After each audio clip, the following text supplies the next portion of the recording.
Bien hallados y queridos suscriptores, después de la presentación de nuestro querido Gaspar en Sociedad, pues ya que ha sido contratado para formar parte de nuestra plantilla en el rincón del bibliófilo, veremos a ver qué le damos a Gaspar. En realidad es Gaspar el que nos debería dar algo a nosotros.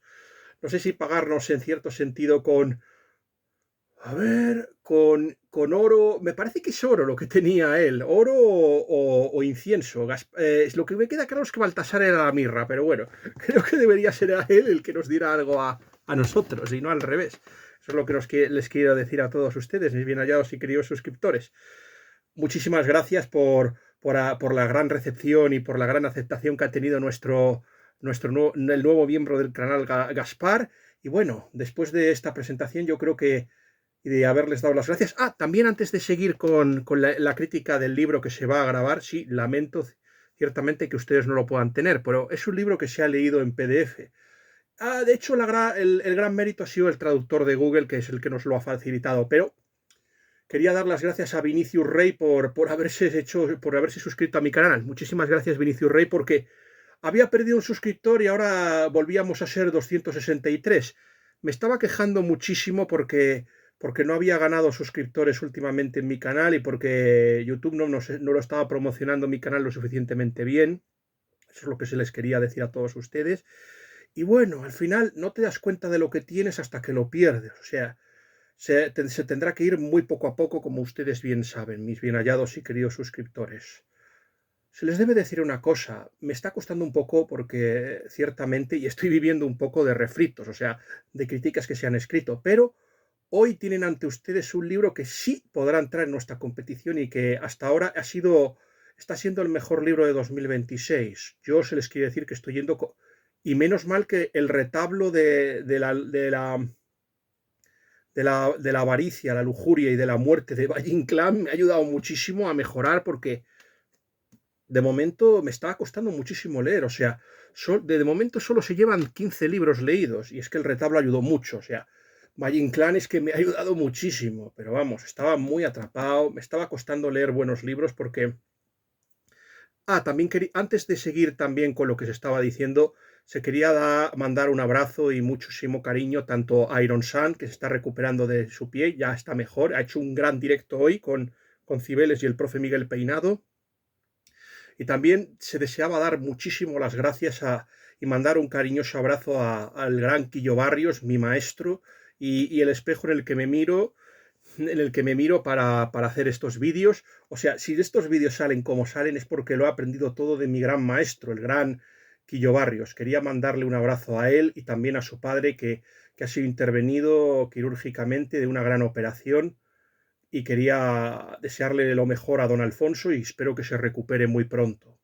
Y bueno, ya después de haber hecho los recordatorios pertinentes, también pues se va a continuar con lo que se estaba diciendo. Me estaba costando muchísimo encontrar buenas lecturas este año. Aparte que también tengo que hacer relecturas. Una de ellas algo que se prometió a un amigo mío, a alguien de la Asociación Católica Española de Tolkien.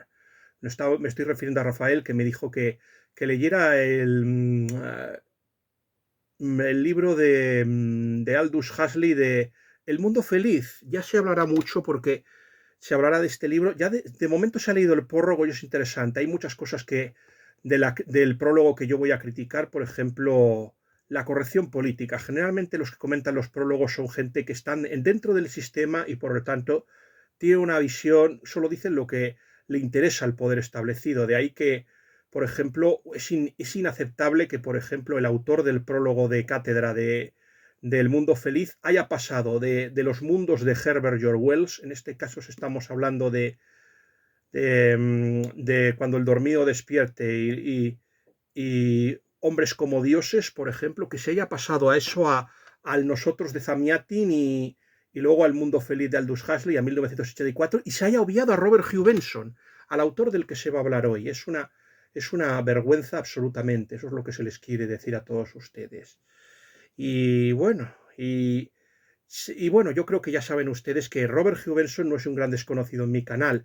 Ya saben ustedes que Emanuel me había encargado que hacer una trilogía de críticas, me dijo que hiciera una crítica del Señor del Mundo, que ha sido una de mis críticas más apreciadas en este canal, y también que se hicieran unas reseñas, por ejemplo, de Alba Triunfante, porque era muy interesante comparar a la una y a la otra, y también a los espiritistas.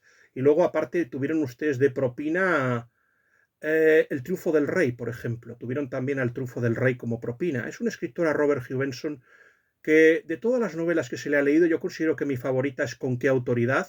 Joseph Pearce, el gran crítico y gran biógrafo espiritual, en un principio pensaba que El Señor del Mundo y Con Rob eran las mejores novelas de Benson, pero tuvo que reconocer que Con qué autoridad era un gran libro con derecho propio, y también, y yo lo siento por Pierce, pero tendrá también que admitir en esta conversación a Office, que es el libro del que se va a hablar hoy. Un título que para mí es un título, este Office, que aunque sea una novela en torno a Carlos II, a los años finales del reinado de Carlos II, es algo muchísimo más importante.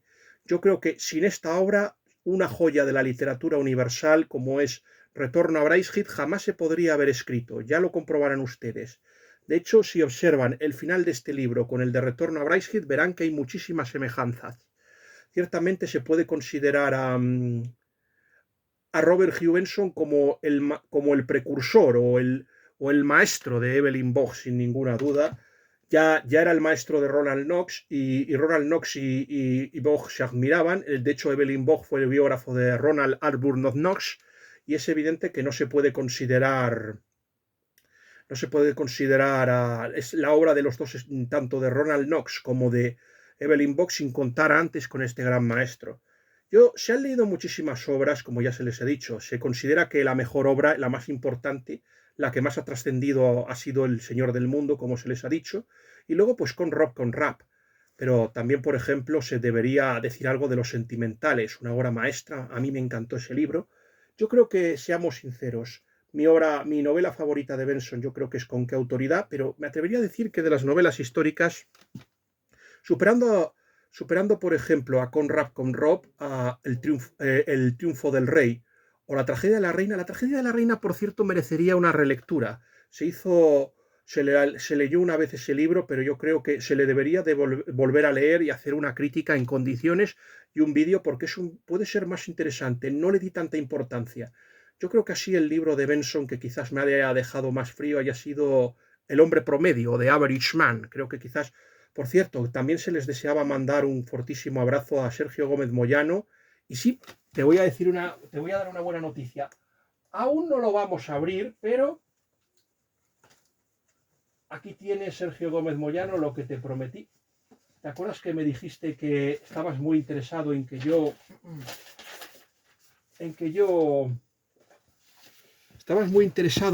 Sergio Gómez Moyano, en que yo me hiciera con cierto artículo que hay en este, y te prometo que pronto lo veremos, ¿cierto? Eso es lo que se les quiere decir a todos ustedes, pronto veremos, pero yo creo que ya te puedes imaginar lo que hay dentro de este paquete, ¿verdad? Eso es lo que te quiero decir.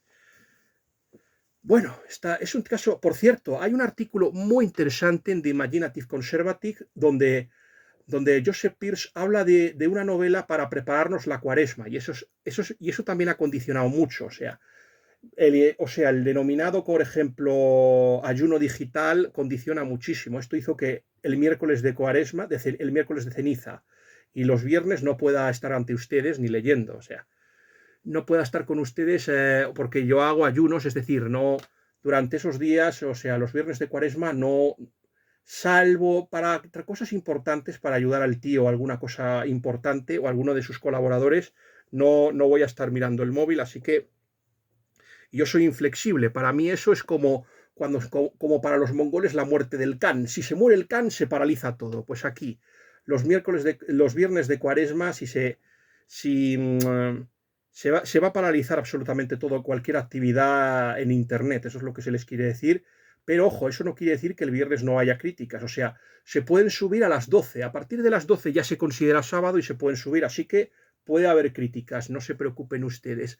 Seguramente donde no las haya sea el momento del viernes. Eso es lo que se les quiere. Y si se han subido es porque se han grabado muchísimo antes. O sea, yo podría grabar alguna crítica el jueves y subirla a este canal. Bueno, algunos se preguntarán por qué Office la considero la segunda mejor novela histórica de Benson.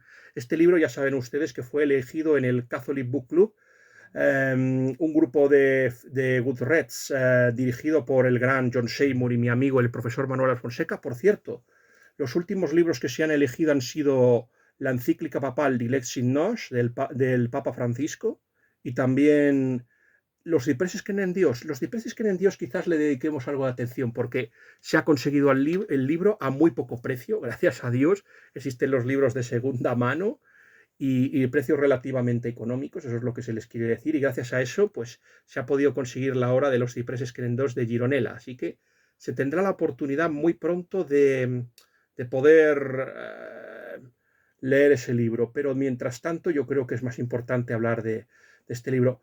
Algunos se preguntarán, bueno, la respuesta, que es una muy buena pregunta, ¿por qué me gusta, por qué considero que esta es la segunda mejor novela histórica? Ojo, todavía no se ha leído la que Benson consideraba su novela histórica favorita, que es Richard Raynal, el solitario Richard Raynal, o Richard Raynal el solitario, todavía no se ha leído. Hay una edición chilena, esto se dice para el lector impune. Por cierto, no se pierdan el último vídeo del lector impune, donde, mencionando algunos clásicos de Sopena, algunos de los libros de la editorial Sopena que nos muestra el lector impune son muy interesantes, no todos. O sea, Taras Bulba, yo ya les digo que es una porquería. Y no hablemos ciertamente de Moby Dick, eso es lo que se les quiere decir. Ya saben ustedes que siempre vamos a estar de parte de los polacos y de los católicos en lugar de esos cismáticos rusos que encima se dedican a perseguir judíos. Eso es lo que se les quiere decir. Y encima la película de Jules Briner y Tony Curtis da vergüenza ajena, por favor. Y no hablemos de Herman Melville, que prácticamente parece un manual de biología marina. Pero eso sí, los demás libros que tiene el lector impune, hay muchísimos que son enormemente interesantes. Y se les recomienda muchísimo que vayan a ver el último vídeo del lector impune. Desde luego son más interesantes que las dos. Por cierto, que sí, ya se les prometió que se iba a hacer, que se va a leer El Loco Estero y que se va a hacer una reseña en mi canal. Hay que decir algunas veces porque hay libros que porque no nos gustan. Pero vamos a ver. Office, lo más interesante de este libro es que es un libro que está ambientado en el siglo XVII y yo, en un principio, yo debo reconocerles que sentía más fascinación por el siglo XVII que por el siglo XVI, o sea, por los Austrias menores que por la época de Carlos V y Felipe II. Recuperé la fascinación por el siglo XV y el siglo XVI con Carlos V y Felipe II gracias a una maravillosa novela del gran escritor Luis de Wahl. Nos estamos refiriendo al Último Cruzado, que es una novela sobre Juan de Austria, que termina con la batalla de Lepanto, por ejemplo. Hay una maravillosa novela de uno de los escritores que debería volver a popularizarse, como es el padre Luis Coloma. En este caso estamos hablando de Jeromín, que hay también una maravillosa película, por cierto, de Jeromín, que solo cuenta la infancia y el reconocimiento por parte de su hermano. El libro de Jeromín, la última edición, cuenta toda la vida de Juan de Austria. Es una biografía novelada. Yo considero que es más una biografía, pero el profesor considera que es una novela. Así que, bueno, se dirá que es una biografía novelada.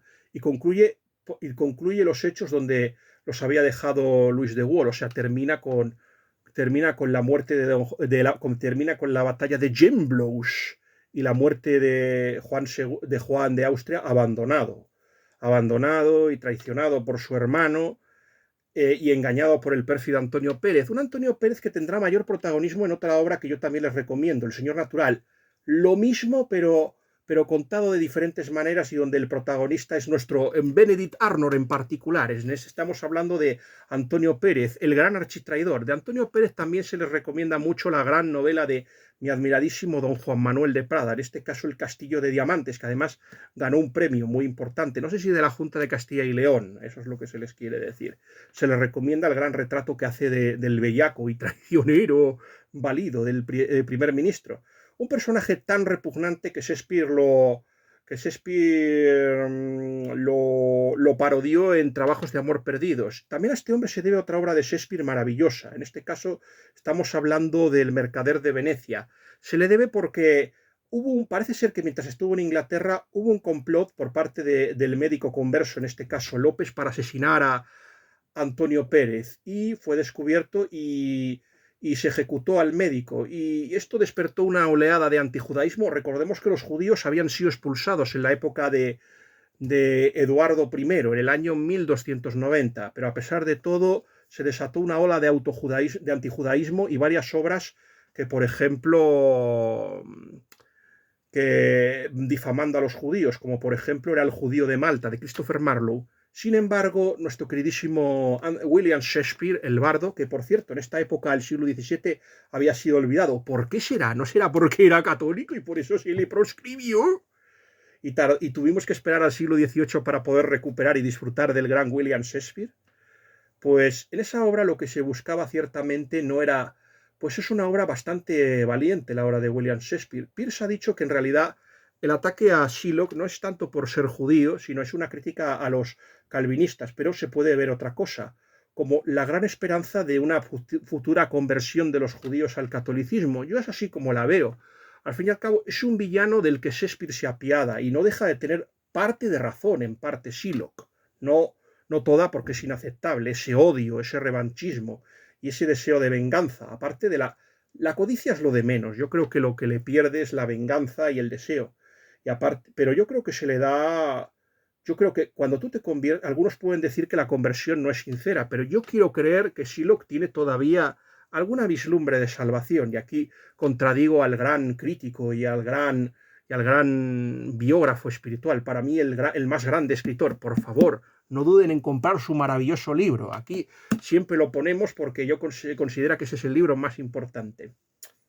Pero lo que se les quiere decir es por qué yo estoy interesado en el siglo XVII. Es porque yo que deseo conocer por qué la cristiandad se jorobó. Es decir, Mario Vargas Llosa habría dicho otra cosa. ¿Por qué el Perú? Pues eso, se jorobó. ¿Por qué se jorobó la cristiandad? Y eso es muy importante. Muchos creen que el 1517 o el año 1648 son las fechas claves, pero hay una fecha más importante, el año 1688.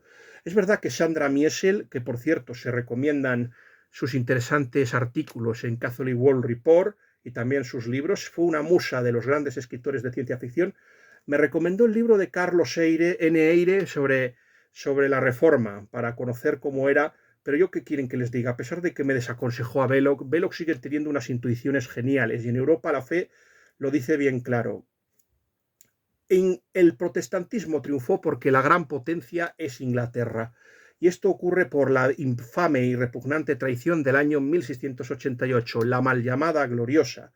Ya saben que 1648 fue el dictat, es decir, la problemática paz, que en realidad lo que instaura es el secularismo moderno y el relativismo moral.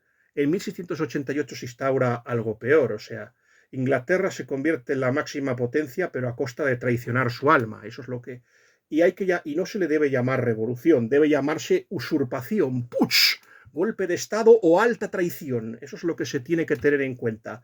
El monarca legítimo, que es Jacobo II, es destituido de forma vil y repugnante por los siete inmortales, es decir, por esos grandes traidores que al final espero que se estén pudriendo en el infierno de Dante con Judas Iscariote, también personalmente con Casio y con Bruto. Espero que se pudran en el infierno, en el anillo de hielo y con esos tres grandes traidores, porque son los hombres que han condenado a la apostasía y que ciertamente han permitido todos los horrores de la modernidad. Y eso se debe decir.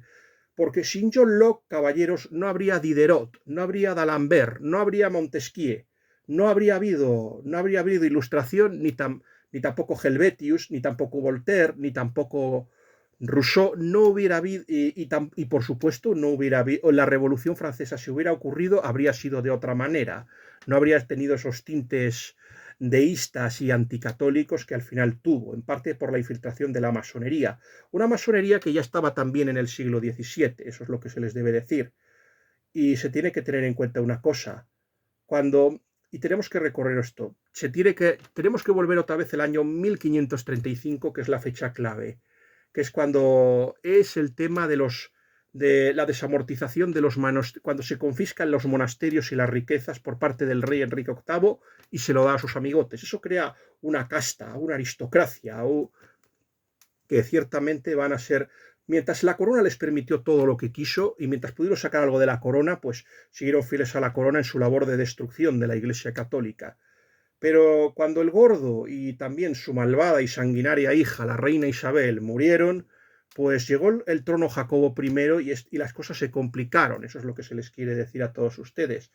Se les debe decir una cosa, y es que se ha hablado mucho, pero Inglaterra hasta no era poderosa. O sea, sí, es cierto que durante el periodo de 1685, que fue cuando empezó la guerra anglo-española, tenemos una muy mala idea. Inglaterra ha conseguido 3 victorias frente a España, es decir, la mal llamada Invencible, que luego no fue para tanto, como se vio, luego el saqueo de Cádiz con el duque de Exes y luego, por ejemplo, Kinsale, y lo ha vendido como si fuera una victoria, especialmente la batalla más estúpida, que es la Invencible, que en realidad ni siquiera es un triunfo de las armas inglesas, sino más bien el triunfo de cómo el clima influye en el tema, en las victorias. Igual, pero por lo menos el clima influyó, pero también la batalla, por ejemplo, de Empel hubo que lucharla. O sea, esa tuvo muchísimo más mérito que una Invencible, que en realidad combates casi solo hubo escaramuzas y lo que hubo pues es una especie de huida que acabó en desastre. No, ni siquiera, que más bien se ocupó el mar de todo. De todo eso y haber elegido un mal jefe.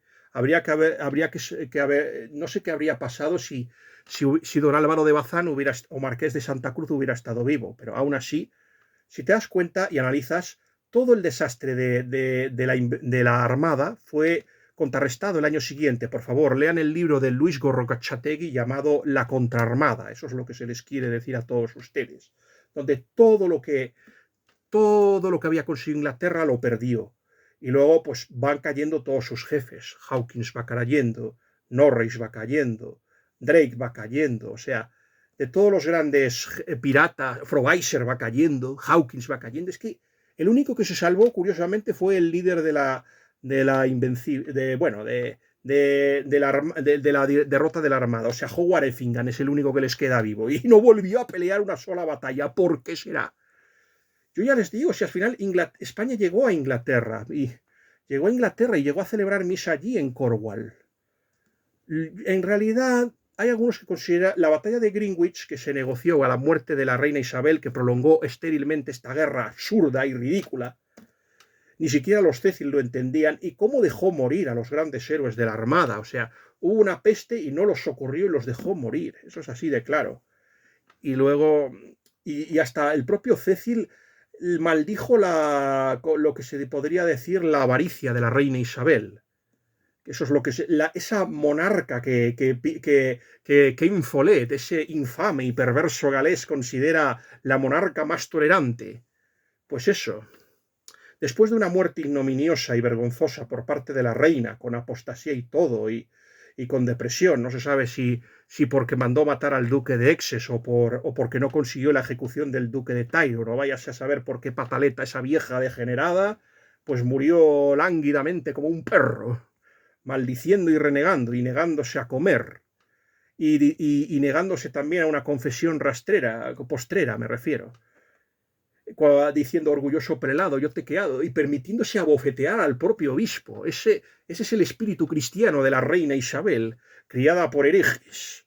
Pues a la reina Isabel fue sucedida por el cobarde y traicionero Jacobo I, borracho y también hay quien dice que con ciertas tendencias a gustarle personas de su propio sexo. Con esto se está diciendo. Finalmente, también obsesionado con la brujería y con que le traicionen y le maten, ¿no? O sea, y con conspiraciones. Este hombre también se le debe, por ejemplo, la persecución suave. Este hombre fue el que permitió la conspiración de la pólvora, o sea, y que permitió la muerte de algunos inocentes, como el padre Garnet. Eso es lo que se les quiere decir. Conspiración fomentada en realidad por el malvado jorobado. Ya hemos visto el caso por Robert Cecil, por el malvado jorobado, Lord Salisbury, que fue el personaje que inspiró a Shakespeare, el Ricardo III. Eso es lo que se les debe a ustedes decir, mis bien hallados y queridos suscriptores. Y lo siguiente que se les debe decir a todos ustedes es que, a pesar de todo, este hombre estuvo muy controlado. Es verdad que no favoreció el anglicanismo, pero estuvo bajo el control de España. Durante este reinado se produjo algo muy interesante, como fue después de la muerte de Lord Salisbury, le heredó Carr, un favorito escocés también, y que al final se vio involucrado en un asesinato, el asesinato de Overbury, por ejemplo, y cayó en desgracia ocupando el poder el duque de Buckingham. Con todo, consiguió muchísimas ventajas, por ejemplo, también España, o sea, una de las cosas que consiguió fue la ejecución del pirata Sir Walter Raleigh, que nos entregaron su cabeza por dedicarse a saquear. Eso es lo que pasó. Así que hay que quitarnos en la máscara con este héroe que no es más que un vulgar pirata y un asesino, el señor Walter Raleigh. Es así. Y luego, por ejemplo, se evitó la entrada de Inglaterra en la Guerra de los 30 años, aunque a pesar de todo se mandó un destacamento de socorro para ayudar a la princesa Bess, la hija de, bueno, sí, la hija de Jacobo y también esposa de Federico V, del que va a proceder el príncipe Ruperto, que va a aparecer en esta novela interesantísima, Office.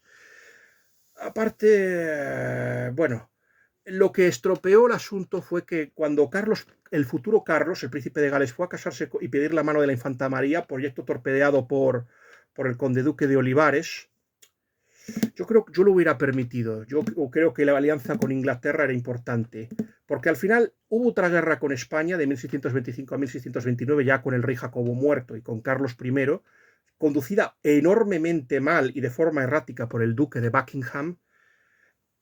Ahí hubo una segunda toma de Cádiz que fue un desastre para los ingleses, y luego Buckingham encima se columpió con la isla de Ré, o sea que se puso en guerra, hizo algo que es una estupidez, o sea, declarar la guerra a España y a Francia al mismo tiempo y llevarse los tortas por los dos lados.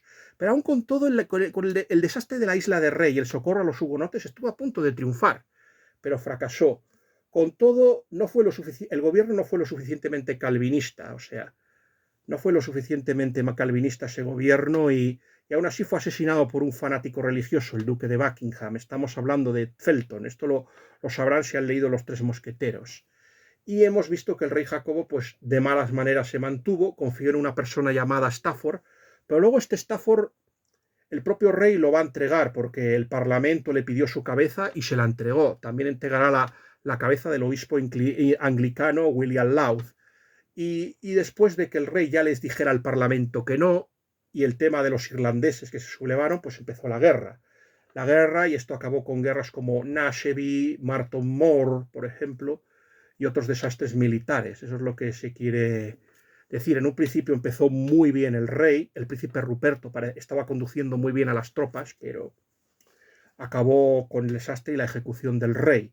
Y luego en Worcester, donde un personaje que también va a aparecer aquí, estamos hablando del benedictino, John Huddleston salvó al príncipe de Gales, en este caso al futuro Carlos II. Le salvó y este hombre se casó con una tal Lucy Walters, de la que iba a tener una galesa de la que tendría un heredero. Se está hablando, por ejemplo, de James Scott, que luego sería duque de Monmouth. No se llegó a casar con ella, así que por lo tanto las reclamaciones protestantes de este James Scott son ilegítimas. Eso es lo que se les quiere decir a todos ustedes, mis bien hallados suscriptores. Este Cromwell, aparte de las fechorías que tramó, el asesinato del rey Carlos I, tuvo un gran designio. Dios le había designado para destruir el poder español. Y una de las cosas que pretendió fue apoderarse de Cuba, algo en lo que fracasó. Se llevó Jamaica, que no estaba defendida. Y bueno, alguna batalla como las Dunas, la conquista de Dunkerque y bueno, y sí, apropiarse de la flota. Esos fueron los triunfos de Cromwell, pero por favor lean el libro Cromwell contra el Imperio Español de Porfirio Camañes, de la editorial Actas, creo que si no me falla la memoria, eso es lo que se les debe decir. Y bueno, yo creo que ya estamos preparados. El pueblo se aburrió tanto durante la época de Cromwell que a su muerte pues casi reclamó la vuelta al trono de Carlos II. Y como Richard Cromwell fue un auténtico desastre y también Lambert tampoco estuvo a la altura, Monk al final decidió entregarle al poder, convencido por los Shaftesbury, un personaje que va a ser el villano de esta historia, para mí uno de los grandes villanos, con el permiso de Titus Oates, del que ya se hablará personalmente, pues repone al rey. Este Monk La restauración del rey fue contada, por ejemplo, en una novela muy interesante llamada El Vizconde de Bragelón. Ya saben que El Vizconde de Bragelón tiene tres partes. La primera parte son 10 años después, donde se cuenta la restauración del rey Carlos II, hecha por D'Artagnan, Athos y Raúl y el Vizconde de Bragelón. Luego está la segunda parte, que es la de Luis Lavalier, y luego la más tercera, por la que es más famoso, que es el episodio de la Máscara de Hierro. El mejor episodio, aunque ustedes me van a matar, es el primero, la restauración de Carlos II. También aparece un conocido nuestro, que es John Wilmot, el famoso Rochester, al que dedicará una biografía, por ejemplo, Graham Greene, nuestro amigo Graham Greene, el gran novelista católico Graham Greene, dedicará El mono de Rochester, me parece que se llama el libro, eso es lo que se les quiere decir. Este personaje formó parte de los Merry Man, por ejemplo. Perdón, la Merry Gang, eso es lo que se les quiere decir. Y bueno, en un principio este hombre estuvo dominado por los... Es cierto, ya estaba todo preparado para que el rey no volviese nunca, pero como el rey decidió gobernar sin el apoyo del Parlamento, ojo, se casó con Catalina de Braganza, un buen matrimonio que le permitió conseguir Bombay, o sea, poner las bases del futuro imperio inglés. O sea, Bombay fue la dote de... Quiero recordar que Inglaterra y Francia apoyaron la independencia de Portugal de España, eso es lo que se les quiere decir. Desastres como Amexial, Estremoz y todo lo demás. Y esa fue la recompensa. Es verdad que tuvo que entregar Dunkerque porque el rey siempre tuvo problemas económicos. Se debe decir una cosa, que no recibió mucho apoyo, o sea, que Mazarino, debido al enfado que supuso la traición de Mazarino a la causa realista por su alianza con Cromwell, porque gracias a eso Francia pudo ganarle a España. Inglaterra hasta el año 1688 va a seguir la política del Estado llave, que fue ideada por el cardenal Thomas Wolsey, otro gran purpurado que fue decisivo en los gobiernos, pero el mejor de todos fue el cardenal Cisneros, como hoy nos ha recordado Daniel Gómez Aragonés en el programa Última Pregunta. Eso es lo que se les quiere decir. Es el mejor, superando al Richelieu y a Mazarino. De Richelieu ya se hablará porque se hará una crítica de la plumbe, aburrida y sectaria novela el misterio de la cámara azul de Jean Daillon. Ya se hablará y desmenuzaremos esa novela. Pues Mazarino apostó por Cromwell y esto hizo que, por ejemplo, el duque de York, el hermano de Carlos II, se uniera a las tropas españolas. Algo que España luego le recordaría porque luego se dedicó a hacernos la vida imposible, el duque de York. Pero a pesar de todo, es para mí el gran hombre de esta historia, el duque de York. Eso es lo que se les quiere decir. En un principio parece ser que la importancia del duque de Buckingham, ya saben que Jorge de Villiers el hombre asesinado por Felton tuvo un hijo que también se llama Jorge de Villiers y estuvo en el poder hasta el año 1630, perdió el favor. Es junto con Lord Shaftesbury el líder de los Whig, que van a impedir cualquier tipo de retorno del catolicismo a Inglaterra. Con todo, hubo una especie de respiro. Francia imponía una política. El hecho de haberte apoyado en Luis XIV y de verle la restauración a Luis XIV hace que dependas de él. Por ejemplo, quiero reconocer el trabajo de Andrea Zubich, que ha publicado The Last Mistress, por ejemplo. Es la escritora anglo-chilena Andrea Zubich, publicó. Y luego está también mi amiga Elena María Vidal, que publicó 2 novelas sobre Enriqueta, que es la esposa de Carlos I y que fue la que se fue con la hija, estuvo exiliada en Francia, con Enriqueta María. Luego está Enriqueta María, se casaría con el hermano, o sea, la hija de Enriqueta se casó luego con el hermano de Luis XIV. Estamos hablando de Messier, otra persona que también sentía atracción por personas de su mismo sexo, en eso estamos hablando. Aun con todo, después del matrimonio con Enriqueta se casaría con la princesa Palatina, que le dio un hijo, Felipe de Orleans, que luego sería regente de Francia en el siglo XVIII, eso es lo que se les quiere decir. Bueno, se debe decir que Enriqueta era tan encantadora que hasta el propio Luis XIV se enamoró de ella. Y para tapar el romance, pues cogieron a la Lavalier y al final acabó ocurriendo que el rey se terminó enamorando de la comparsa. Y se acabó enamorando de ella de verdad. Y bueno, luego la sustituyó por la Montespan, que era una guarra, era una cachoguarra. Sí, ya saben los franceses. Y después la Maintenon, que era una burraca. Hoy hay que contarles un poco esto para animarlos un poco y ser muy divertido. Eso es lo que se les debe decir a todos ustedes, mis mirallados suscriptores. Bueno, y esto es aquí donde empieza nuestra historia. Nuestra historia empieza en los años finales de Carlos II. Nos estamos refiriendo a los últimos años del reinado. Es cuando el Papa Inocencio XI va a enviar a nuestro hombre, que es Roger Malloch, que es el protagonista de Office. Este personaje, Sir Roger Malloch, por ejemplo, es una persona que tiene 21 años. O sea, el profesor Manuel Alfonseca, que también leyó este libro y no le ha gustado tanto como a mí, le encontró uno de los peros que lanzó es que la juventud del personaje. Yo estoy de acuerdo en que se debería haber mandado a alguien muy experto, pero el hecho de que sea joven también puede despertar el aprecio del rey Carlos II. De lo que se trata es de eso. Quiero recordarles que Richelieu colocó a Saint-Marx, lo colocó, de Saint-Marx ya se hablará personalmente. Bueno, sí, ya se le recomienda de este personaje la novela de Alfred de Vigny, por ejemplo. Es muy interesante la novela de Alfred de Vigny, de Saint-Marx. También está centrado lo de la Cámara Azul, por ejemplo. Pues le colocó con 2 años menos casi Roger Malloch. Roger Malloch va con 21 años. Este hombre está debatiendo si estar en el mundo o en la vida religiosa, como le recomienda el abad. Le ha recomendado eso, que velar por los intereses del catolicismo y buscar que el rey favorezca la causa católica en Inglaterra. Ese es el objetivo. Este Inocencio XI es un papa muy interesante porque a él se debe la gran victoria que va a conseguir Marcos de Aviano junto con Juan III Sobieski y Carlos IV, duque de Alsacia, contra los turcos. Esa gran victoria contra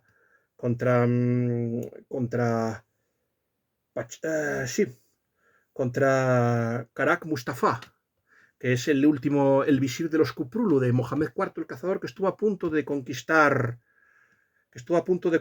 Viena en el año 1683. Mira, no sé si Mohamed III, creo que es Mohamed III el Cazador, después del fracaso, o sea, tanto el primer ministro como el sultán perdieron la vida. Eso es lo que se les quiere decir personalmente, después de este fracaso. Por cierto, un asedio, el de Viena, que fue instigado hasta por el propio Luis XIV, o sea, hay que decirlo. Es verdad que secretamente, junto con Enriqueta, favoreció el Tratado de Dover, en el que el rey se comprometió a convertirse y a intentar convertir el reino al catolicismo, algo que no cumplió del todo, solo una parte del trato, pero oye, suficiente en mi opinión. Por cierto, que la muerte de Enriqueta fue llorada en los sermones de Bossuet, que llegó en sus famosas homilías diciendo Enriqueta estaba vivo. Eso fue también. Bueno, es muy interesante el caso de Sir Roger Malloch y su retorno a Inglaterra, eso es lo que se les quiere decir. Lo primero que ve es el monumento. Ya saben ustedes que el año 1666 es muy importante porque es el año del gran incendio. O sea, fíjense la paranoia de los protestantes que llegan incluso a acusar a los católicos de haber provocado el incendio. Eso es lo que se les quiere decir a todos ustedes. Y lo primero que hace él y su sirviente James, que creo que está muy... Este personaje me recordó a un personaje que aparecía en El Samurái, el criado de Hasekura Rokuemon. Estamos hablando de Yoso, que hace un papel muy similar. Lo primero que hace el personaje es entrevistarse con el ayuda de cámara, que va a ser clave, Chifinch, y que yo creo que es el mejor personaje de esta novela de Office. Y este personaje le da unas instrucciones de lo que debe hacer con el rey y hace exactamente Roger Malloch todo lo contrario y le va bien, porque al rey le gustaba la osadía, que actuara con descaro, o sea, le gusta la gente echada para adelante. Eso es lo que es. El rey se debe decir que en este caso no es homosexual, sino todo lo contrario. Es una persona altamente promiscua y muy dado a tener amantes. De hecho, tuvo varias amantes. La famosa Nell Gwyn, por ejemplo, se recomienda la biografía de Harold Wilson, de Nell Gwyn, de esta brillante cortesana, que también será citada por Graham Greene, en este caso en El agente de la Confidencial. A Graham Greene le gustaban las mujeres ligeras de cascos que eran mucho más jóvenes que sus amantes. Eso es lo que se les... Es que a Graham Greene no sé por qué le gustan las jovencitas. Eso sí, no es un pedo. Eso es lo que se les quiere decir. O sea, les gustan las mujeres jovencitas, pero de 20 y tantos para adelante. Eso es lo que se les quiere decir. Pero el caso del rey Carlos II yo creo que es el monarca libertino por excelencia. Es una persona que tuvo muchísimo, a pesar de, ojo, hay que decir algo en su honor, que estuvo casado con Catalina de Braganza y a pesar de las presiones que recibió por parte de sus ministros protestantes, especialmente del partido Whig, y también de Lord Danby, que es un Tory, pero es un Tory malo, es un Tory malo, que también los hay, pues el rey persistió y no se divorció, pero eso sí, tuvo un montón de amantes. Yo creo que ahí le copió a su primo, a Luis XIV. Tuvo a la famosa Annelle Wynne, que al final, por cierto, gracias a Annelle Wynne se debe a que las mujeres volvieran a actuar en los teatros ingleses. Eso es lo que se les debe decir. Esto lo recoge una película que para mí fue clave en otra película que se llama... En esta película que se llama El artista, por ejemplo, de Hazanavicius, por la que ganó el Oscar este actor, por el que ganó el Oscar este actor, Jean Dujardin, creo que se llamaba. Sí, Jean Dujardin, que no volvió a hacer otra peli buena en su vida. Ya va a vivir con el Oscar y ya no va a hacer nada. Pues se llama Belleza Negra y es una película muy buena con Billy Kudrow y una actriz que a mí me encanta y me parece interesantísima, como es Claire Danes. Quizás a ustedes a Claire Danes la conozcan por Homeland. También porque el rey está interpretado por Rupert Everett. O sea, a Richard Eyre siempre le ha interesado un poco el tema del fomento de la homosexualidad en su arte, en su filmografía, eso es lo que se les quiere decir, y las pasiones soterradas. Pero es muy interesante. Luego otra de sus amantes es Lady Cleveland y luego Lady Portsmouth. Ya conocemos hasta Lucy Walters, que fue la madre del duque de Monmouth.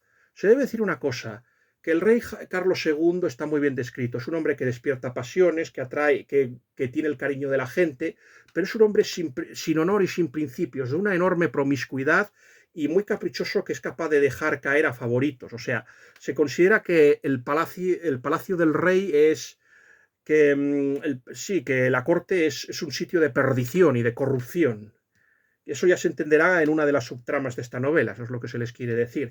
Este personaje de Carlos II es absolutamente... una de las cosas más interesantes de esta novela es que están maravillosamente bien hechos los bosquejos de los personajes históricos por parte de Benson. Carlos II está muy bien, el duque de Monmouth, en este caso John Scott, también está maravillosamente bien hecho este personaje, el personaje de John Scott. Y es un hombre guapísimo, pero que tiene muy buena fachada, pero luego es mezquino, vil, cobarde y bastante traicionero. O sea, pero es una persona que además encima tiene una mala estrella, se podría decir, de John Scott. También se lo encontrará el personaje principal. Y luego está el personaje más interesante, que es el duque de York, el futuro Jacobo II. Al duque de York, por cierto, se le debe la conquista de la ciudad de Nueva York a los holandeses. Era un gran militar, incluso el ejército español lo reconoció, un grandísimo militar y es una persona de honor, pero bastante torpe y muy limitado intelectualmente y muy intransigente, en esto se quiere decir personalmente. Es enorme intransigente. Es verdad que es una persona que tiene principios, pero también tiene un problema muy personal. La promiscuidad, en este caso está enamorada de Arabella Churchill, la hermana del duque de Marlborough, y sí, el famoso Mambrú, que fue el que traicionó acá al rey Jacobo II. Este hombre fue el mejor militar de la guerra de sucesión española junto con Eugenio de Saboya. Y nunca estuvo en España, no sabemos por qué el de la canción de Mambrú. Sí, ese de Mambrú se fue a la guerra. La esposa de Marlborough tendrá su protagonismo en la película de Yorgos Lanthimos, La favorita, que coronó a Olivia Colman, por ejemplo, en el papel de la desnaturalizada, malvada y traicionera hija de Jacobo II. Ya se dirá por qué. Jacobo II estaba casada con Anna Hyde y su padre va a ser un personaje, Edward Hyde va a ser un personaje muy importante. También acabará traicionando al futuro Jacobo II. Pues vemos que va a ser Jacobo II el personaje que va a presentarle a Whitebread, que es un sacerdote que va a ser un poco el cicerone y el guía de nuestro personaje.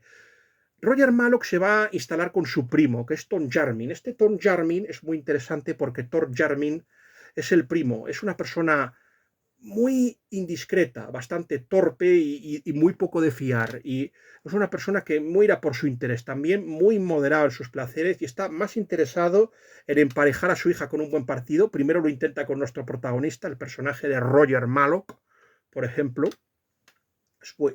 Pero lo único que le faltó es metérsela en su alcoba. Yo quiero tener un primo Jarmin en mi vida. Y este es el gran objeto y una de las cosas más interesantes de la historia.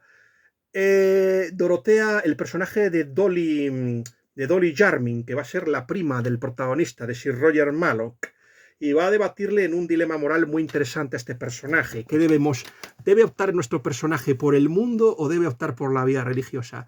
Yo creo que conociendo a nuestro querido Benson ya saben ustedes la respuesta que va a haber. Benson se puede considerar que es una persona no romántica, considera que el amor a Dios está por encima del amor terreno y no le falta razón a este personaje, ciertamente. Es muy interesante este romance. Yo creo que esta novela, por cierto, se divide en 5 partes. Es muy interesante. En esta primera parte, por ejemplo, se menciona a Samuel Pepys. Samuel Pepys es interesante porque no aparece mucho, pero se llegó a pensar que era católico porque se pilló a uno de sus criados que sí que lo era, pero parece ser que Samuel Pepys no era católico. También aparece Lord Petersborough, por ejemplo. Luego el personaje heredará sus estancias más adelante. Y luego está, por ejemplo, el príncipe Ruperto, que ya saben que es el hijo de la princesa Bess, y fue gracias a su hermana, la hermana del príncipe Ruperto, que la dinastía Hanover adquirió los derechos al trono. Luego se explicará al final cómo lo consiguieron. Eso es lo que se les quiere decir. Pues el príncipe Ruperto también es aparte de general de Carlos I y de las lágrimas del príncipe Ruperto, luego estuvo como pirata luchando a favor contra Cromwell y organizando la resistencia contra el tirano, sin mucho éxito, pero oye, algo. Pero la lealtad de este personaje es innegable y ahí su recompensa y su reconocimiento. Es muy interesante la aparición de personajes históricos. Me faltan algunos, por ejemplo, que no salga Sir Isaac Newton, yo lo estaba esperando. Y sobre todo Dryden. A mí me hubiera gustado mucho que hubiera aparecido Dryden en la novela. El glorioso Dryden, como le llama Claudio Halcron, una novela que yo les voy a recomendar a todos ustedes, como es el pirata de Walter Scott. Ahí aparece un personaje llamado Mordaun, que seguramente haya sido la inspiración también para el villano de 20 años después, de Alejandro Dumas. Eso es lo que se les quiere decir. Bueno, pues la primera parte, ya saben ustedes que aparece un personaje muy importante, Whitebread, que va a ser una especie de Cicerone. Y aquí aparecen los personajes. La primera parte se basa en el martirio, que es muy conocido, y en el Poppy Plot, organizado por uno de los personajes más repugnantes de la historia de Inglaterra. Estamos hablando del traicionero, mentiroso y gran calumniador Titus Oates. Y es lo que es, porque al final fue reconocido uno de los personajes más vergonzosos de la historia de Inglaterra, en dura competencia con Richard Tocliffe, el gran torturador, el Torquemada inglés, el hombre del que se sirvió el poder para. Aunque bueno, lo más vergonzoso de la historia de Inglaterra son sus nefastos reyes. Y curiosamente, los reyes que verdaderamente son buenos, los ingleses los odian y encima han dicho que son los peores de su historia. O sea, si un inglés te dice que su rey es bueno, es que es malo. Y si te dice que es malo, es que es bueno. Eso es lo que se les quiere decir a todos ustedes, mis bien hallados y queridos suscriptores. Pues la primera parte pasa un poco con esto. Es la parte más larga y yo creo que es la que más le gustó al profesor Manuel Alfonseca. Gracias a esto conoceremos a los grandes mártires de la primera persecución del Poppy Plot. En este caso estamos hablando de Ireland, de Grove, de Pickering, de Turner, por ejemplo, de John Gavin, de Turner, de Harcourt y el propio Whitebread. Y hablamos del conocido. Es que el personaje, por ejemplo, de Titus Oates, el gran architraidor, G.K. Chesterton lo menciona en varias historias del padre Brown. Por ejemplo, en la resurrección del padre Brown, el primer caso de la incredulidad del padre Brown, pues se compara el fraude en el que le tratan de envolver a él con la mentira del Titus Oates. Y luego, por ejemplo, también el caso de. No se sabe mucho, pero pero lo que va por ejemplo, hay una denuncia anónima. Está, por ejemplo, Lord Danby, que pasa a dos personajes, dos insignes doctores ingleses, Kirby y Thornhead, por supuesto protestantes, que son los primeros que van a dejar traslucir a este personaje, a Titus Oates. Eso es lo que se les quiere decir a todos ustedes, y le van a dar permiso para que diga sus mentiras. Este hombre llega a decir que hay una conspiración de los papistas en la que está envuelto, por ejemplo, todos estos personajes que se hemos mencionado, y que hay un complot para asesinar al rey y devolver Inglaterra al catolicismo. Esto fue lo que desencadenó el Poppy Plot. A mí me parece vergonzoso porque este rey, que ciertamente había indultado a sus amigos, en este caso al conde de Rochester, John Wilmot, conocido libertino, había a Charles Sedley, que también aparecerá en esta novela, por ejemplo, también al duque de Dorset y a otros pícaros y libertinos, los había indultado de cosas mucho más graves, pero aquí no lo va a poder hacer. Aquí el rey Carlos II, sabiendo que estas personas son inocentes, no va a poder hacerlo. ¿Y por qué? Porque en realidad el rey no tiene el poder. Quien verdaderamente controla Inglaterra, y siempre han sido los ricos y los poderosos, aquellos que heredaron los despojos de los monasterios y esta plutocracia son los que verdaderamente controlan. Y luego encima dicen que son el pueblo, no, son energías subterráneas demoníacas que en el fondo siempre han estado conspirando y han hecho todo lo imposible para que Inglaterra no volviera al seno del catolicismo. Primero fomentaron las políticas anticatólicas del rey y favorecieron la reforma con ese objetivo y ese fin, porque la clave es esta, que Inglaterra nunca volviese a ser católica. Ya lo hablaremos cuando lo diga Hilaire Belloc en Europa y la Fe, que la fecha clave es el año 1688. Y siguen igual, siguen con este plan, o sea, siguen con este plan, que Inglaterra nunca vuelva al catolicismo. Si para ello tienen que fomentar cualquier otra religión, para ello lo harán. Eso es lo que se les quiere decir a todos ustedes. El poder verdaderamente ya lo hemos dicho que lo tienen Monk y los Shaftesbury, que es el líder de los White, gente como los Russell, como este Algernon Sidney, por ejemplo, y más personajes, van a apoyar decididamente al duque de Monmouth, el hijo natural del rey, con Lucy Walters. Y bueno, y va a tener su partido en la corte, incluso gente de buena fe va a apoyar a los Monmouth, y eso que también tuvo mucho éxito en la guerra contra los holandeses, aunque esa guerra Holanda va a resistir bastante bien, eso es lo que se les quiere decir. Y además el problema es que el rey nunca estuvo bien de dinero, o sea, siempre dependió del ejército y del dinero francés, y ese es el gran problema. Y el que tenía el verdadero poder es el parlamento, y eso es lo que se les debe decir.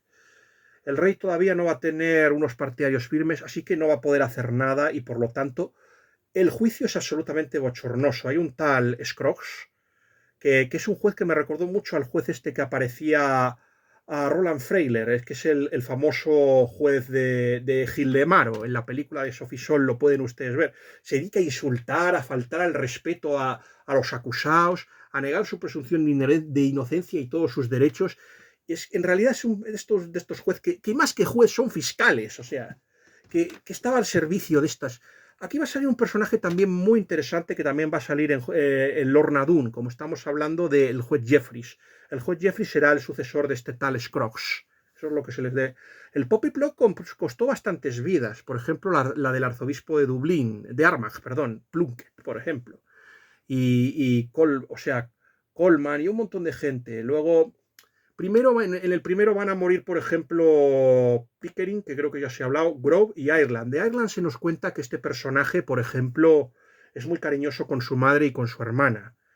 Yo debo reconocer una cosa, a mí mientras leía me hervía la sangre, era el odio. O sea, el personaje principal llega a decir que si hubiera podido matar a una persona hubiera sido a Tito Soates. Todo esto ocurre porque se supone que Thomas Thomas Edmund Berry Godfrey, se supone que el que está investigando el caso aparece muerto, aparece asesinado. No se sabe quién lo ha matado o si ha sido un suicidio. Ahora hay gente que piensa que este personaje pudo haber sido asesinado no por los acusados, que es que matarles era prácticamente... si lo hubieran matado ellos, esto era una declaración de culpabilidad confesa. O sea, lo más probable es que si ha sido asesinado, que el verdadero asesino haya sido Tito Soate para seguir justificando sus mentiras y cobrar sus estipendios y ayudas de la corona, que fue muy generosa con este sinvergüenza. Un personaje que podría haberlo interpretado maravillosamente Charles Lawton. Además, feo como una gárgola, ignorante, y además un personaje que había sido católico y apostató y fue expulsado por comportamiento absolutamente deshonesto. Hizo cosas bastante repugnantes. Sí, sí, también.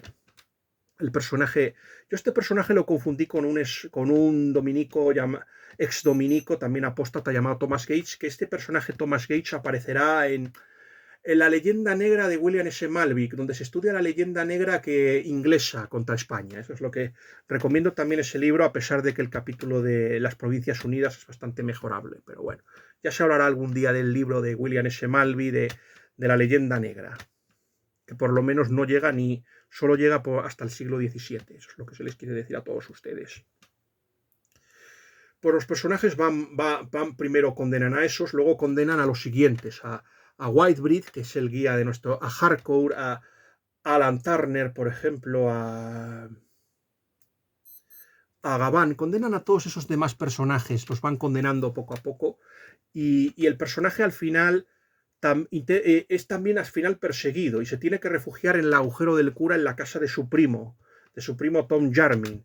Y bueno, y es protegido por Dolly Ladd. Está perseguido por un personaje que es una lástima que Benson no le haya dado más protagonismo, Dangerfield, porque luego no se vuelve a saber nada de esta subtrama, de la persecución que sufre el personaje.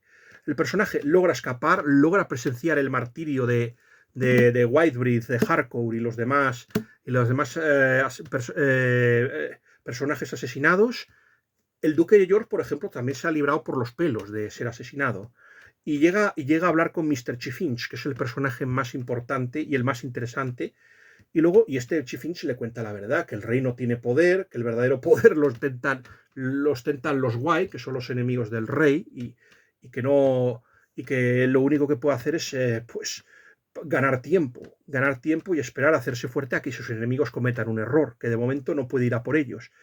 Por supuesto, aunque está a punto de dejar el servicio del rey, al final todas las partes van a acabar así, o sea, con el personaje siempre marchándose a Francia. Y la segunda parte, pues lo más interesante de la segunda parte de la novela de Office es curiosamente el proceso a Stafford, que es descendiente. Este Stafford era católico, también es un Howard y era católico y también estaba acusado del Poppy Plot.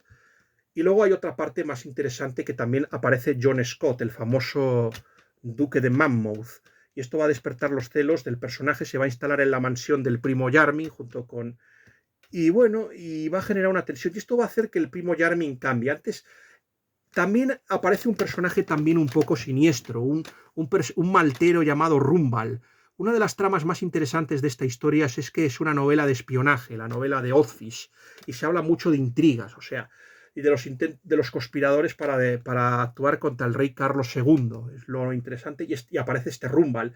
Y para ganarse a Rumbal, pues tiene que parecer que es una especie de personaje así, de vicioso, de degenerado, o sea, tiene que actuar con un atrevimiento y un despotismo y un autoritarismo. Este Rumbal, por ejemplo, es un fanático protestante y alguien que odia al rey y para ganarse su favor, y va a conseguir algo muy interesante. Este personaje le va a favorecer, va a permitir que el personaje se haga con algo muy importante que no les voy a decir qué es, pero va a ser decisivo para la trama y para el cuarto aparte va a ser clave. Con este personaje, no lo he citado en mi crítica, pero se debe decir esto personalmente, mis bien hallados suscriptores, para la trama.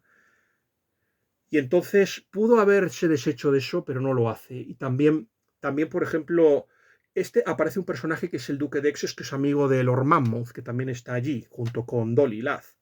Entonces el primo cambia y ya no favorece los proyectos matrimoniales de Roger Malo, que está encantado de tener una relación con su prima.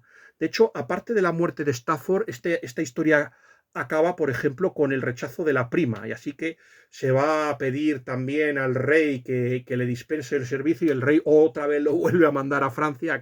Carlos II vuelve a mandar a Sir Roger Mallow a Francia. La tercera parte a mí fue la parte que más me gustó, pero también al profesor fue la que más le desagradó. Primero, esto generó un intenso debate por la forma, porque el personaje de Sir Roger Mallow va a hacer algo que es muy cuestionable y que se fue considerado como muy poco caballeroso. Se va a adentrar por la fuerza, porque luego se va a dar una cuenta porque luego va a volver este personaje de Francia, o sea, Sir Roger Mallow, y se va a enterar por Mr. Chiffinch, el ayuda de cámara, que por cierto va a cogerle simpatía a nuestro personaje. Se debe decir una cosa, que en la primera parte, o sea, estuvieron todos los personajes en el armario, ¿sí? Y para analizar cómo podían parar el tema del Poppy Plot, pero no hubo manera y al final hubo que pararlo. O sea, estuvo ahí Huddleston, estuvo el confesor de Jacobo II, que también va a morir, estuvo Carlos II, o sea, hay un montón de personajes muy interesantes. No sé, en la segunda parte también está el embajador español que le tiran un racimo de uvas, ¿vale? Es que la corte de Carlos II, o sea, si en la época de Cromwell había sido todo solemne, sobrio, no había, se cantaban salmos, se prohibieron el teatro, las peleas de gallos, solo había música sacra y había como, y el pueblo estaba encorsetado, pues se pasa a lo contrario, se pasa del puritanismo, se pasa a la desinhibición, al vicio, a todo lo contrario. De ahí que triunfa, por ejemplo, la Merry Gang, por ejemplo. Ya luego se habla de la Merry Gang, de ahí que triunfe los Merryman, sí, ahí está, por ejemplo, es muy interesante. Y se va a pasar un poco. Y es que la corte del rey tiene muy mala fama. No se sabe si Tom Jarmin ha mandado a la chica a la corte, es decir, a Dorotea o a Dolly, si la ha mandado a la corte para emparejarla con el duque de Monmouth, porque yo creo que eso es lo que pretendía, que se liara con el duque de Monmouth, que también es un mujeriego, porque yo creo que el rey tampoco le interesaba. Es verdad que el rey era un mujeriego, por ejemplo, va a tener una relación con la duquesa de Portsmouth y con Lady Cleveland, aparte de y con Nell Gwyn. Nell Gwyn también va a aparecer.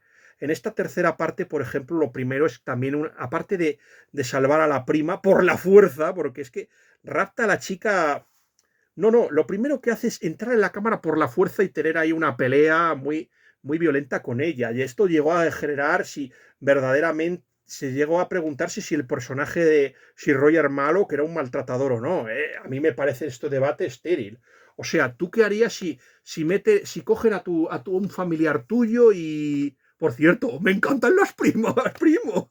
Esto lo digo por mi primo Galloglas, por ese episodio de Los Simpsons donde, por ejemplo, la gente de Shelbyville que, que les encanta los incestos, es decir, liarse con sus primas. Eso es lo que quieren.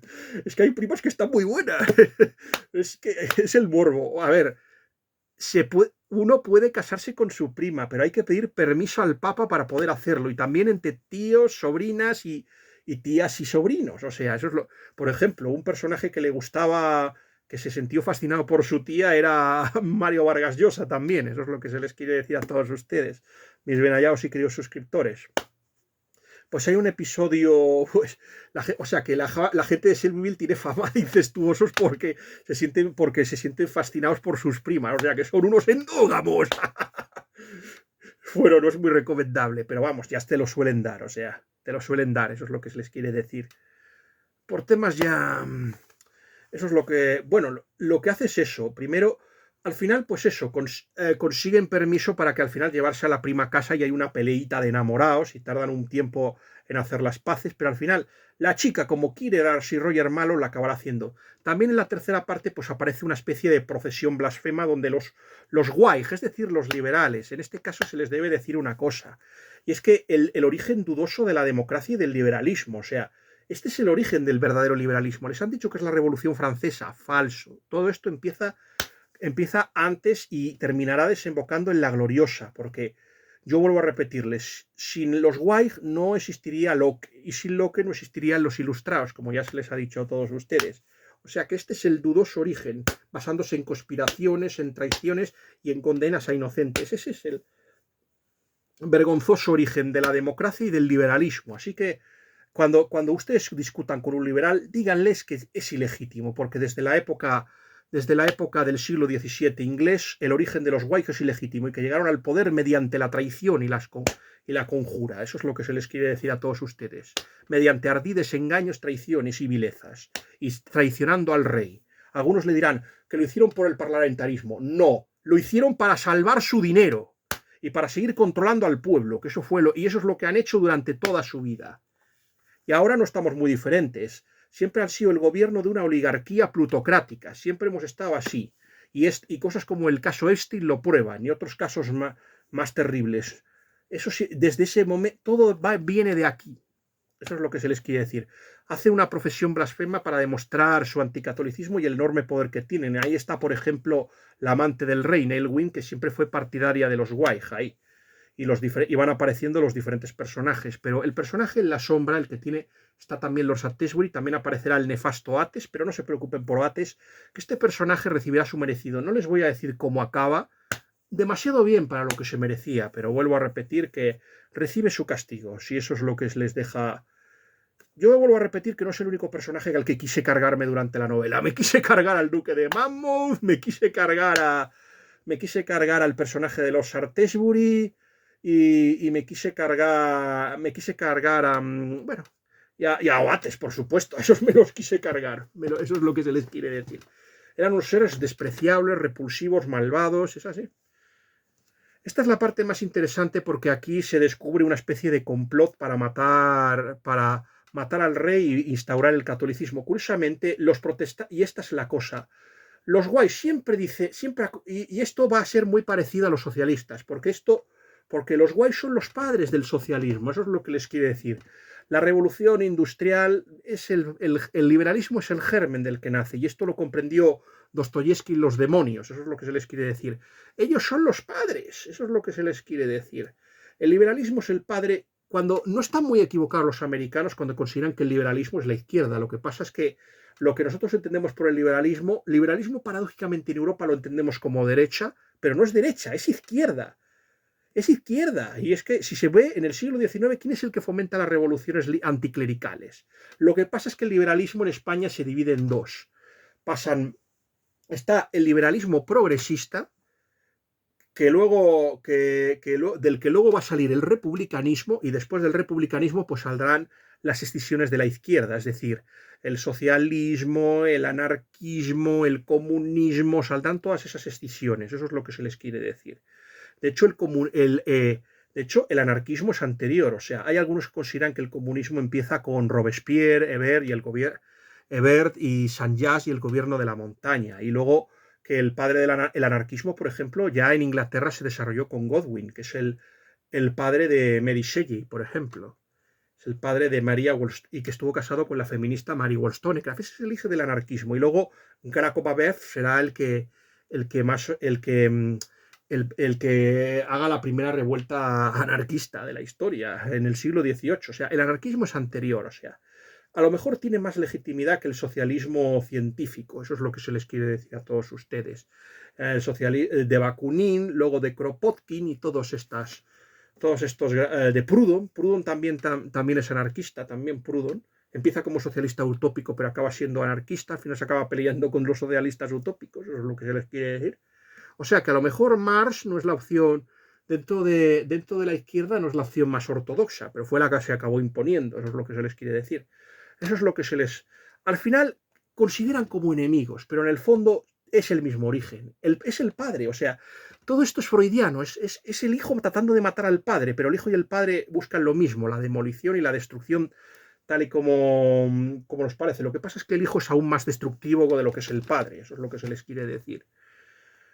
Nos habíamos quedado que hay una... Y así que tendrá que volver a aparecer nuestro simpático maltero, el señor Rumbal. Descubrimos el origen del señor Rumbal y tiene algo que ver con el gobierno de Cromwell. Para que vean cómo eran las cosas en el reinado de Carlos II.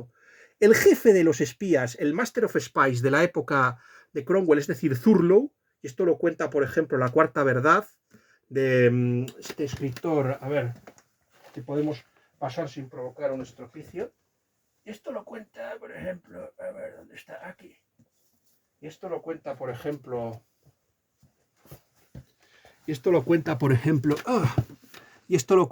Jan Pearce. Ustedes lo han conocido en su peor momento, es decir, han conocido ustedes a Jan Pearce cuando este escritor, por ejemplo, con El sueño de Escipión, que no ha sido su mejor trabajo, eso es lo que se les quiere decir, pero es un gran escritor, y en esta obra, que es su mejor obra, lo vemos.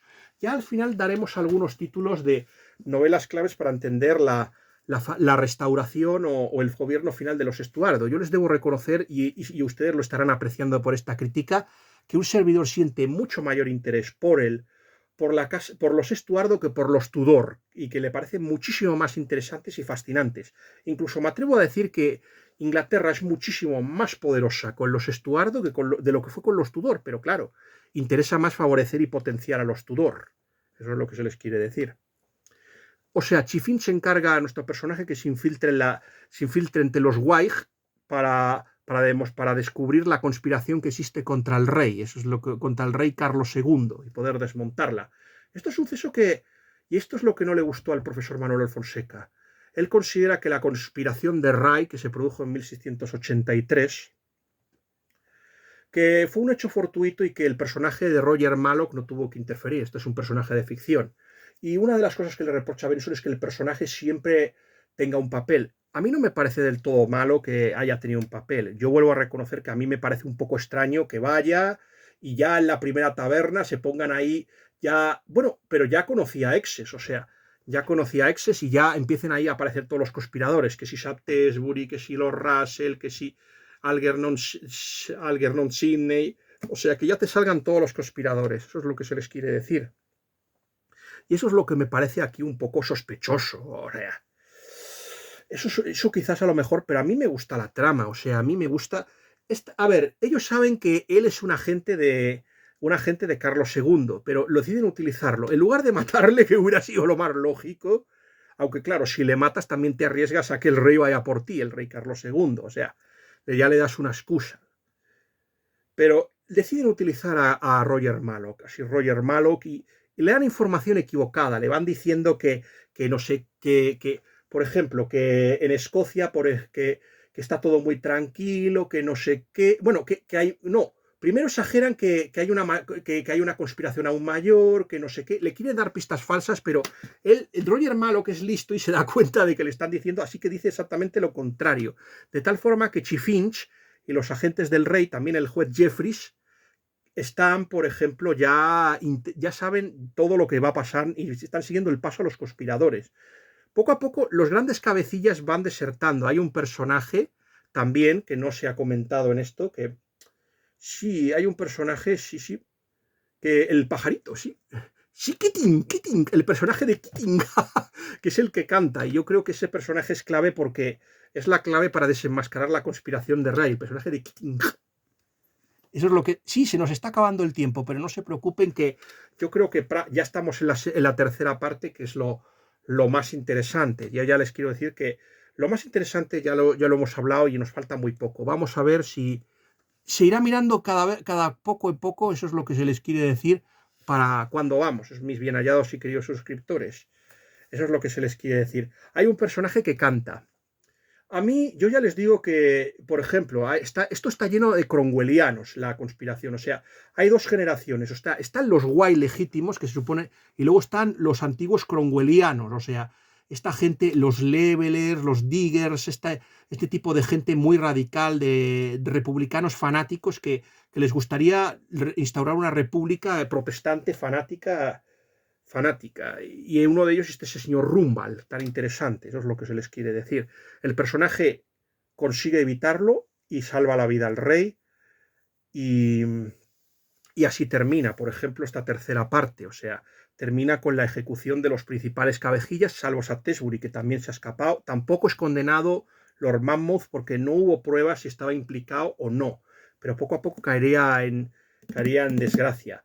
También va a hacer otra cosa muy importante el personaje, y es reconciliar al duque de York, que después de esto el duque de York sale muy fortalecido, después de esta conspiración por su lealtad a su hermano. En la cuarta parte, pues tiene que intentar reconciliar. También acaba esto con el protagonista yéndose a París, a otra misión. Misiones que al final van a hacer que aumente muchísimo el prestigio de Roger Malloch, porque en París yo creo que negocia con el rey, por ejemplo, con Luis XIV, pues no sé, más ayudas, más subsidios y un mayor reconocimiento de Inglaterra, o sea. Pues este personaje vuelve otra vez y en la cuarta parte le están a punto de ennoblecer al personaje. Eso es lo que se les quiere decir. Están a punto de ennoblecer al personaje de Sir Roger Malloch. Eso es lo que se les quiere decir. Y de hecho hay posibilidades de que, a pesar de que ya se ha peleado con el primo, hay posibilidades de que ya Dolly le corresponde y quiere casarse con él. Ya. Y hay un momento que también se nos muestra cómo es la corte. Personajes como Charles Sedley, Lord Dorset, por ejemplo. Esos son los hombres de la Merry Man. También aparecen personajes como los bandidos, los hurones o los hurroex. También esas bandas de criminales que aparecen por ahí asaltando a la gente. Y luego es otra cosa, o sea, lo efímero del poder, cómo el poder, cómo puede ayudarte, pero cuando no te necesitan y te sacrifican así. Por ejemplo, es el tema de la corte morisca que aparece por ahí, por ejemplo. Y luego está, por ejemplo, Y luego está, pues eso, no les voy a decir cómo, pero había algo que se les dijo en la segunda parte que había sido clave y que va a hacer que aquellos que han sobrevivido de la conspiración de Ray vayan a por el protagonista. O sea, que el protagonista, Sir Roger Malloch, pasa de cazador a presa. Eso es lo que se les quiere decir. Hay un personaje llamado Hawkish. Es una lástima. Es una lástima no haber aprovechado el personaje de Dangerfield, que aparece en la primera parte y luego ya no vuelve a aparecer. Así que este personaje es sustituido por Hawkish.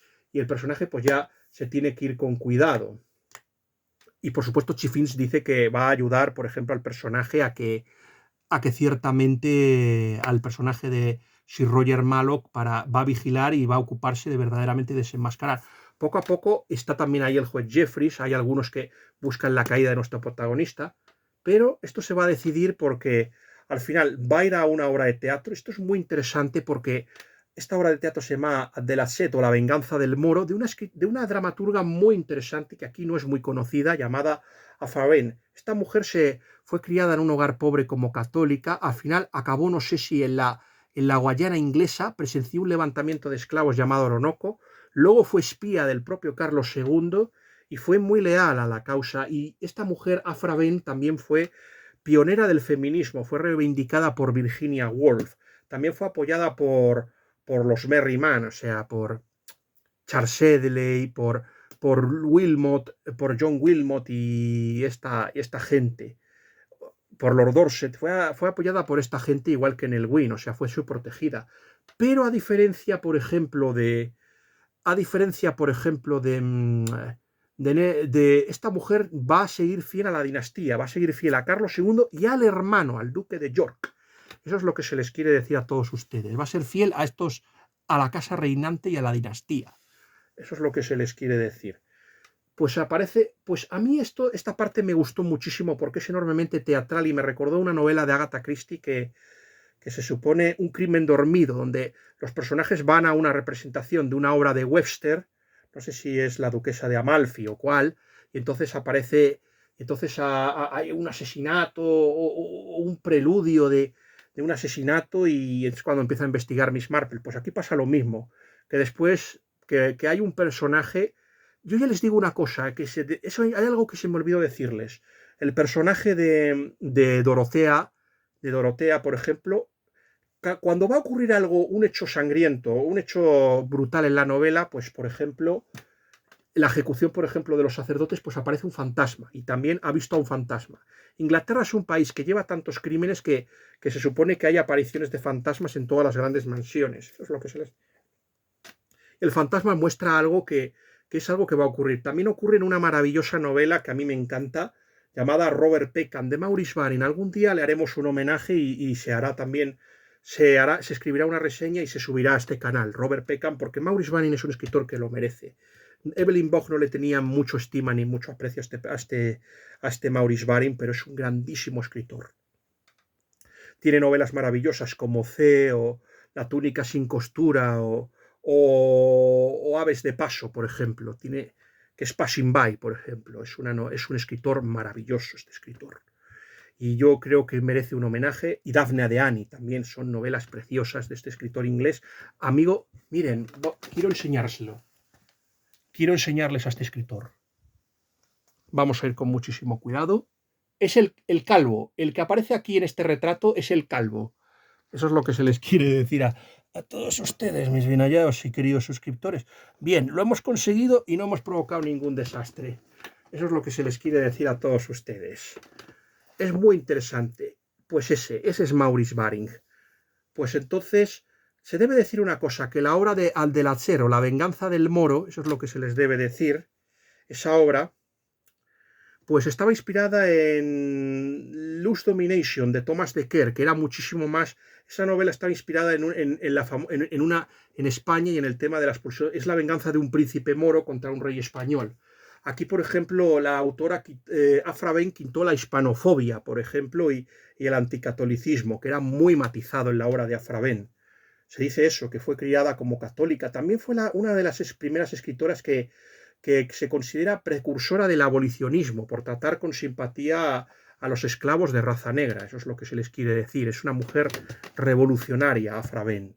y que me gustaría leerla y me gustaría que, o sea, por diferentes razones se la ha considerado una pionera del feminismo y también pero también fue pero igual que Olimpia de Gouges, que también que perdió la cabeza por defender al rey Luis XVI, pues a esta mujer le pasó un poco lo mismo, que cayó en desgracia, no le pasó nada, pero cayó en desgracia por defender, por seguir fiel a la dinastía de los Estuardo.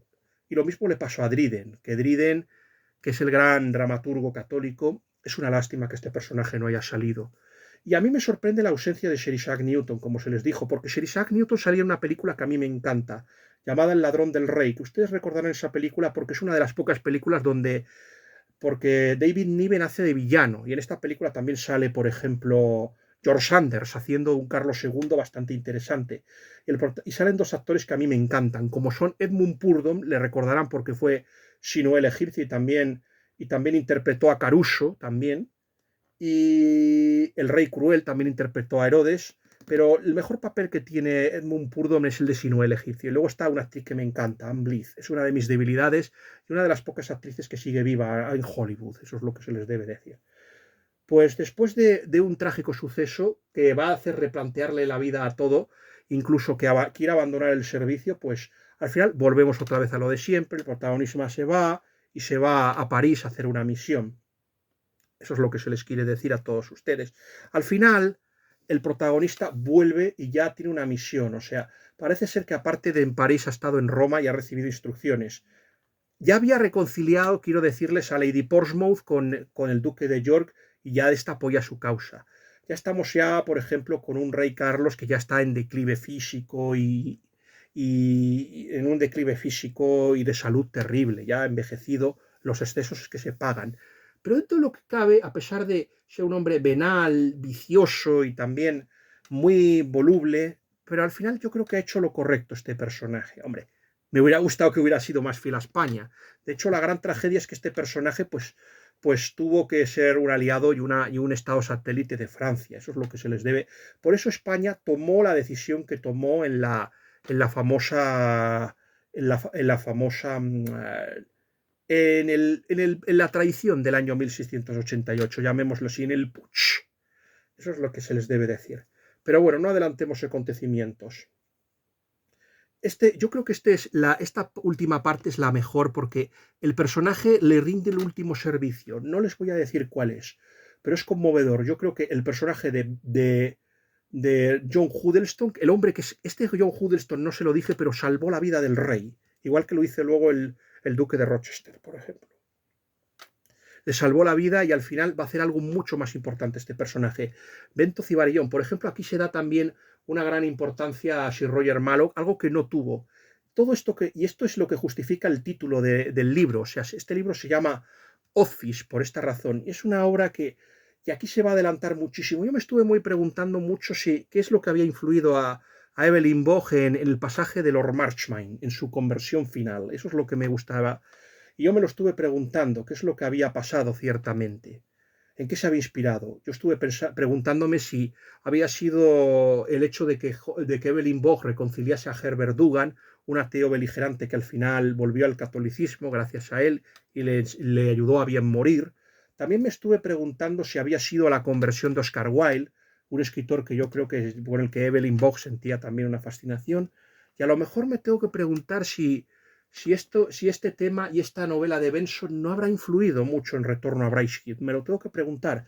Creo que estamos ante una de las obras más interesantes que hemos... Hay algunos que han reprochado el final que se ha tenido, que le ha faltado emotividad, y es un final que a lo mejor, pero a mí me ha parecido un gran final.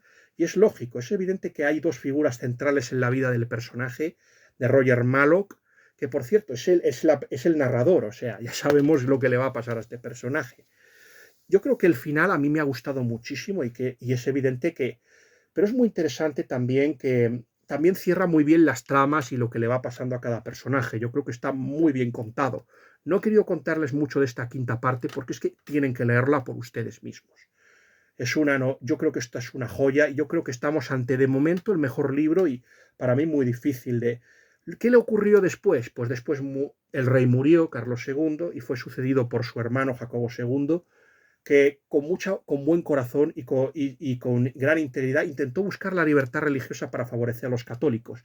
Uno de sus amigos fue Warren Penn, el fundador de Pensilvania, al que encargó un informe para ver cómo estaba la situación y ver si se podía hacer algo. Esto de la libertad religiosa se hizo para favorecer y ayudar a los católicos. Les han dicho que Locke es tolerante. No, Locke lo que hizo fue apropiarse de las leyes que había hecho Jacobo II para proteger a los católicos y a todas las demás confesiones. Pero en realidad la tolerancia es de él, o sea, fue él el que intentó hacerlo. Lo que pasa es que lo que le acusan del Parlamento, le acusan ciertamente a Jacobo II de haber sido un absolutista y de haber socavado las libertades parlamentarias. Y en eso se basan para derrocarle y traicionar su reinado.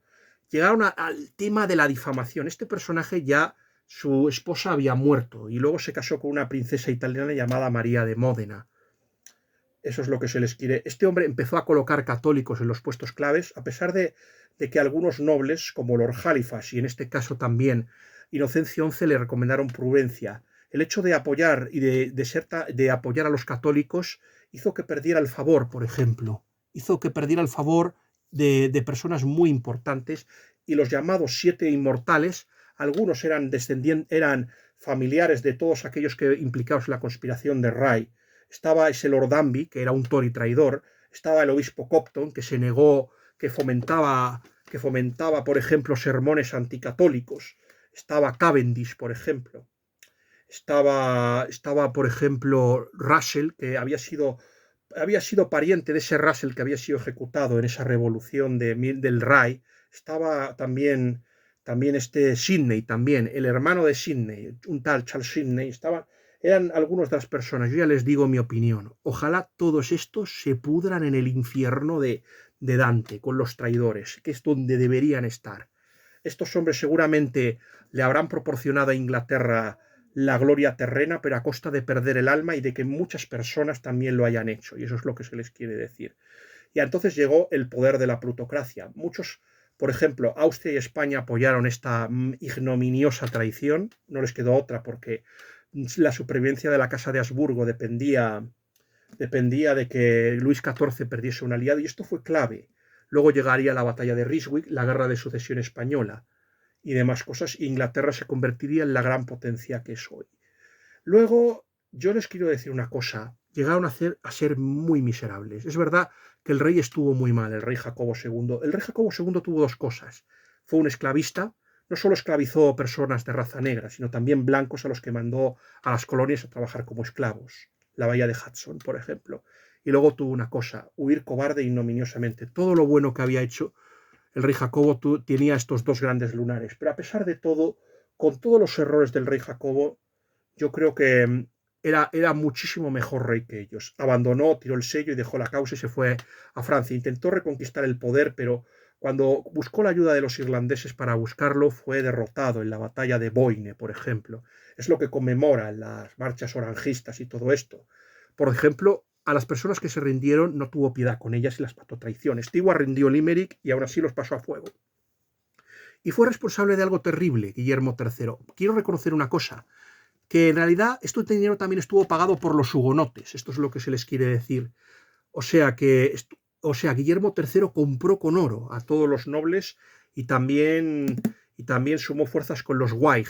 Y mediante la traición, uno de ellos, de los más principales traidores, fue el duque de Marlborough, que al final acabó pagándolo. En el reinado de la reina Ana también acabó pagando su traición. Es un gran héroe para Inglaterra, pero también un traidor. Y al final se hizo justicia con él. Pues la reina María gobernó. También fue, tanto María como la reina Ana fueron criadas como protestantes y las dos traicionaron a su padre, pero María era mucho mejor persona, murió y el trono, en lugar de pasar a María, pasó al usurpador Guillermo III. Y este hombre organizó la matanza de Glencoe y aparte también siguió con el tema del esclavismo y la corrupción de las Indias Orientales, persiguió a los católicos con saña hasta prácticamente exterminarlos. Ya si quedaba el 1%, pues aún se redujo menos que el 1%. El siglo XVIII es que casi no hay nada. Si hay católicos es por la inmigración irlandesa. Solo quedaron los inmigrantes irlandeses y también los nobles, que eran los únicos algunos nobles del norte que fueron los que conservaron el catolicismo. Eso es lo que... Hay un obispo muy interesante en el siglo XVIII que nos habla de todo esto. Lean, por favor, el libro de La fe de nuestros padres, del gran escritor católico Joseph Pearce. Eso es lo que se les debe decir a todos ustedes. Lean ese libro porque es enormemente interesante.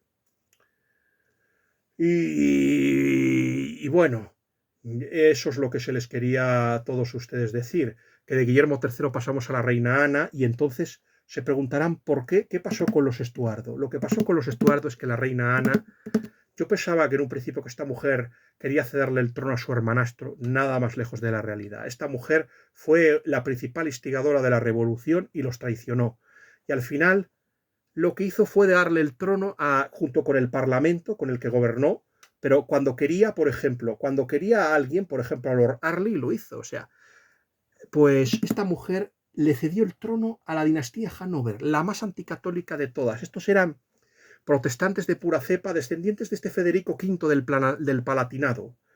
A ellos se les dio el trono, a la dinastía Hanover, que luego en la Guerra Mundial cambiaría por Windsor, por el respetable nombre de Windsor, porque Hanover era demasiado alemán y en aquellos tiempos estaban en guerra con Alemania y había que ser patriotas, a pesar de que los dos primeros Windsor en ningún momento hablaron inglés y Jorge II lo hablaba muy mal.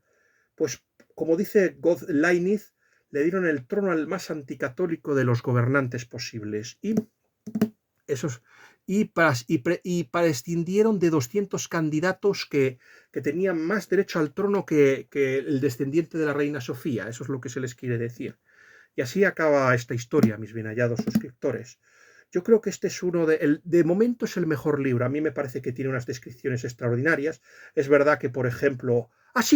novelas que estén inspiradas en, por ejemplo, en los Estuardo. Pues tenemos esto, la Cuarta Verdad de Jan Peirce. Tenemos también Lorna Doone, de un escritor llamado René de Blackmore, donde también aparece el juez Jeffreys. Está inspirada en la época, en la revolución de Egemor. Se habrán preguntado qué le pasó al duque de Monmouth. El duque de Monmouth se rebeló contra su tío y fue derrotado en Egemor. Y él fue ejecutado. Eso fue una de las cosas que le enajenó también el amor del pueblo. O sea, es verdad que el duque de Monmouth era un traidor, pero la gente consideró que era... Yo creo que se ganó a pulso su destino, eso es lo que se les debe decir. Luego está Micah Clarke, de Arthur Conan Doyle, eso es lo que se les quiere decir a todos ustedes. Y luego está una novela que a mí no me gustó mucho, pero de la que se hizo una película que se llama Restauración, de Michael Hoffman, creo que es. Me parece que Robert Downey Jr., tuvo 6 nominaciones al Oscar. También estaba Sam Neill, David Towlish. No me gustó mucho Restauración, pero oye, se la recomiendo. Y bueno, yo ya les digo que quizás el problema es que quizás la excesiva intervención de Roger Malloch, algunas veces le falte un poco de acción, pero de momento creo que va a ser un sólido título y que va a ser uno de los grandes libros, a mi modo de ver, de los libros más importantes y que yo creo que va a ser un candidato muy firme. No sé cuál será mi siguiente crítica, se va a intentar escribir una crítica, pero ya saben ustedes, si no lo consiguiera, pues intentaría hacer una crítica o del chico que lo sabía, o por ejemplo de Cartas de un diablo a su sobrino, que algo que me permita ganar suscriptores. Y por supuesto, se les va a decir una cosa, por favor, suscríbanse, denle like, posten comentarios interesantes y por supuesto, espero que les haya gustado muchísimo esta crítica, de la que para mí es una de las grandes novelas. El siglo XVII inglés es uno de los grandes desconocidos y yo siento fascinación por este periodo. Yo espero que algún día, y así como se formó la historia del mundo y de Europa, y que Dios les guarde a todos, mis queridos y bien hallados suscriptores, que este vídeo ya se ha alargado mucho.